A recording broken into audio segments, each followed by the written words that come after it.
దేవుని పరిశుద్ధ నామానికి మహిమ కలుగునుగాక. యేసయ్య పరిశుద్ధుడు, పరిశుద్ధుడు, పరిశుద్ధుడు. మనల్ని పరిశుద్ధులుగా ఉండమన్నాడు. అపోస్తుల కార్యములు 10వ అధ్యాయం 36వ వచనము. యేసుక్రీస్తు అందరికీ ప్రభువు, ఆయన ద్వారా దేవుడు సమాధానకరమైన సువార్తను ప్రకటించెను. సమాధానకరమైన సువార్తను ప్రకటించెను. దేవుడు మనకి ఇచ్చిన గొప్ప విశిష్టత ఏమిటంటే, యేసుక్రీస్తు అందరికీ ప్రభు. ఆయన ప్రాణం పెట్టాడు, రక్తము కార్చాడు, నలగగొట్టబడి, దున్నబడి, చీల్చబడి మనకి ఆదర్శంగా, ప్రభువులకి ప్రభువుగా, అందరికీ ప్రభువుగా అవతరించాడు. ఆయన ద్వారా సమాధాన సువార్త వ్యాప్తి చెందింది. అందరూ అంతటా మారు మనసు పొందాలని సువార్త యొక్క విశిష్టత. గొర్రెల గుమ్మము యొక్క విశిష్టత ఏమనగా, నెహెమ్యా గ్రంథము 3వ అధ్యాయము. గొర్రెల గుమ్మము బహుశ్రేష్టమైంది. ఎలీషాబు, మహాయాజకుడైన ఎలీషాబు దాన్ని ప్రతిష్ఠించాడు.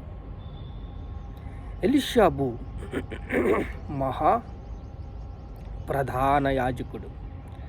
దేవుడు తన్ను మహిమపరిచాడు, ప్రపంచానికి ప్రఖ్యాతంగా దీవించాడు.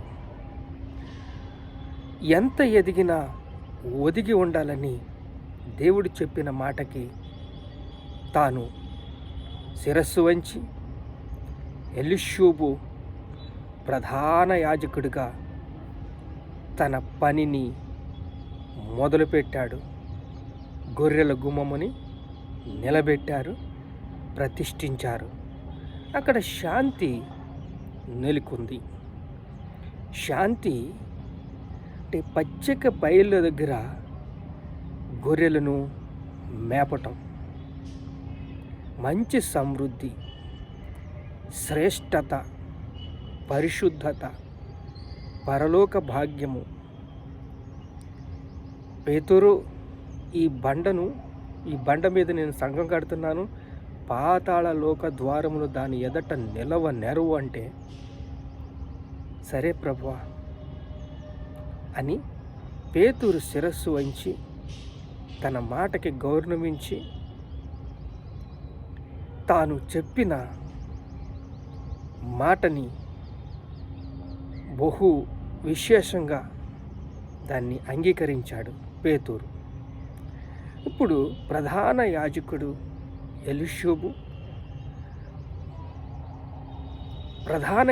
ఎలీషాబు మనకి గొర్రెల గొప్ప కాపరి అయిన యెహోవాను మనకి పరిచయం చేస్తున్నాడు. పేతురేమో యేసుక్రీస్తును పరిచయం చేస్తున్నాడు.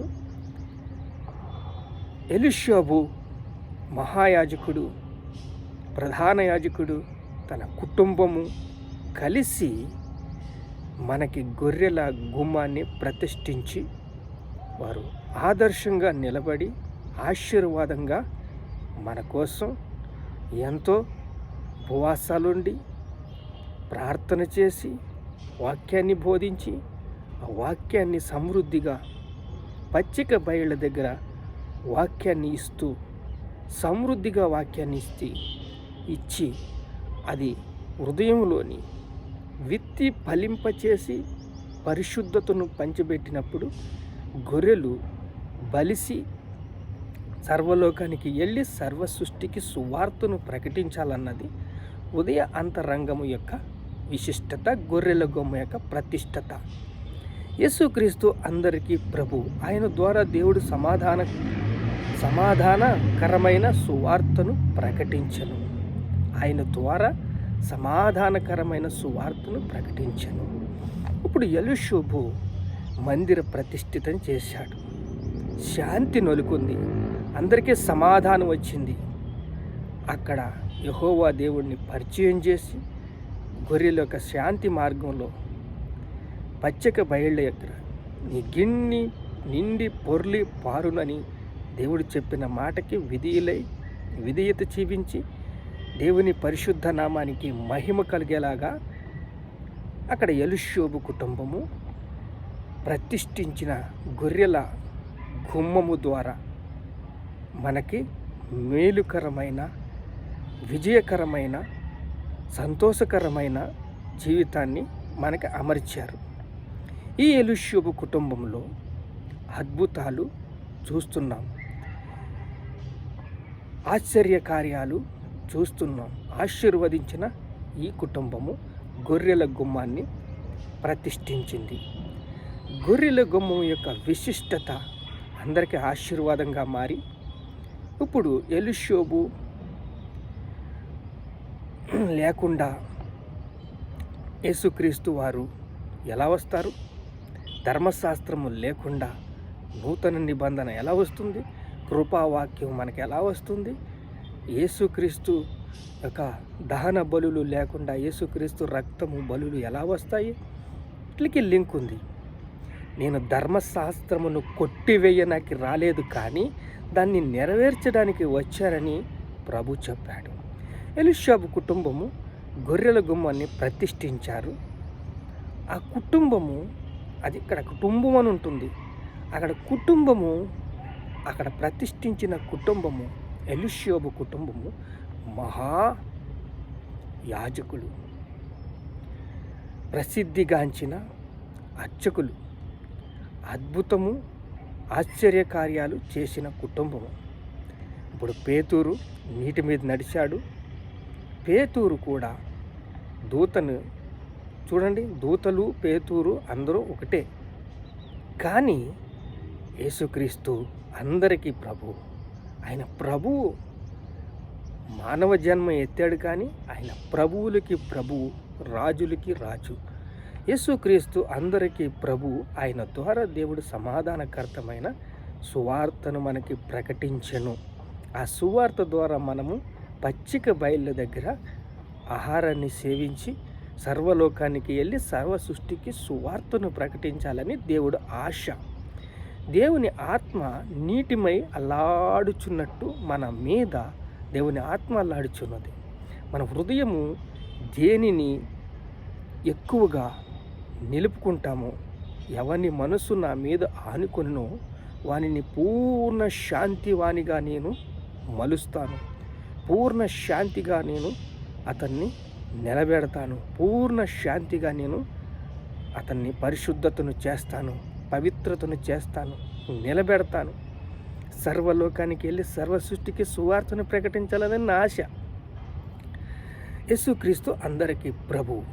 ఆయన ద్వారా దేవుడు సమాధానకరమైన సువార్తను మనకి పంచాడు. ఇప్పుడు ఎలీషోబు కుటుంబము గొర్రెల గుమ్మాన్ని ప్రతిష్ఠించారు. అందరికీ సమృద్ధి, ఆహారం, సంతోషం, ఆనందం. ఇప్పుడు దానియేలు కాలంలోనే కోరేషు రాజు వచ్చాడు, విడుదల తెచ్చాడు. ఈ కోరేషు రాజు ఎంతో మేలుకరమైన, మనకి ఆనందకరమైన, ఇతను అన్యుడు. కొర్నేలని భక్తిపరుడున్నాడు. కైసరులో ఉండి అతని ఇంటి వారందరూ దేవుని యందు భయభక్తులు కలిగి ఉన్నారు. ఇప్పుడు కోరేషు రాజు గొప్ప ఆత్మీయుడు. అలా ఆత్మీయత ఎవరిది? ఈ కొర్నేలు ఎలాగో అలాగా కోరేషు రాజు కూడా నన్ను విడుదల చేశాడు. విడుదల చేసి ఆ మందిరానికి ద్వారాలు 70 సంవత్సరాల తర్వాత దానియేలు కాలంలోనే గొప్ప అద్భుత ఆధిక్యత కూర్చి వచ్చింది. కాలం సంపూర్ణంగా పరిపూర్ణమవడానికి కోరేషు మనకి ఆదర్శంగా నిలబడ్డాడు. తర్వాత నెబుకద్రెజర్ తన జీవితాన్ని యెరూషలేమును కాల్చి కొట్టేసి తీసుకెళ్ళిపోయినప్పుడు కోరేషు రాజు దాన్ని విడుదల చేశాడు. అలా విడుదల చేసిన తర్వాత అక్కడ మందిర ప్రతిష్టకు కావలసిన మార్గాలు, ద్వారాలు తెరవబడ్డాయి. కొర్నేలు దేవుని యందు భయభక్తులు కలిగి దేవుని దర్శనము చూసి పేతురు దగ్గరికి నడిపించబడ్డాడు. ఇప్పుడు ఎలీషు కుటుంబము దేవుని మందిరాన్ని ప్రతిష్ఠించారు. మహాయాజకులైన ప్రతిష్టత జరిగింది. సమాధానకరమైన, శాంతికరమైన జలముల యొద్ద, సమృద్ధికరమైన జలముల యొద్ద గొర్రెలను నడిపించినప్పుడు గొర్రెల యొక్క అద్భుతాలు, ఆశ్చర్యకార్యాలు సర్వలోకానికి వెళ్ళి సర్వ సృష్టికి సువార్తను వ్యాప్తి చెందించడానికి వాళ్ళు ఎంతో ఆదర్శులుగా నిలబడ్డారు. దేవుడు ఆశీర్వదించాడు. నన్ను గణపరచువని నిన్ను గణపరుస్తానని దేవుడు చెప్పాడు. అలాగే బహుగా మనము ఆశీర్వదించబడినప్పుడు సువార్తను పంచాలి. యేసుక్రీస్తు అందరికీ ప్రభు. ఆయన ద్వారా దేవుడు సమాధానకరమైన సువార్తను మనకి ప్రకటించాడు. మనం రూపాంతరము చెందాలి.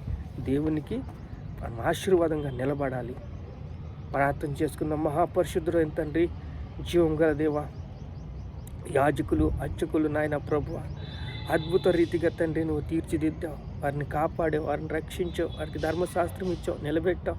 ధర్మశాస్త్రము కొట్టివేయడానికి నేను రాలేదు, కానీ దాన్ని నెరవేర్చడానికి వచ్చిన యేసుక్రీస్తు అందరికీ ప్రభువుగా మమ్మల్ని ప్రేమించి మనల్ని తండ్రి ఆదరించి కృప చూపి బలపరిచి యేసుక్రీస్తు యొక్క అభిషేకాన్ని మనకి ఇచ్చి మనల్ని నడిపిస్తూ బలపరుస్తూ స్థిరపరుస్తూ సిద్ధపరుస్తూ దేవుని అతి పరిశుద్ధ నామములో నడిపిస్తూ మనల్ని ఎంతగానో ఆశీర్వదిస్తున్న దేవునికి మహిమ, ఘనత, ప్రభావాలు చెల్లిస్తున్నాము తండ్రి. ఆమేన్.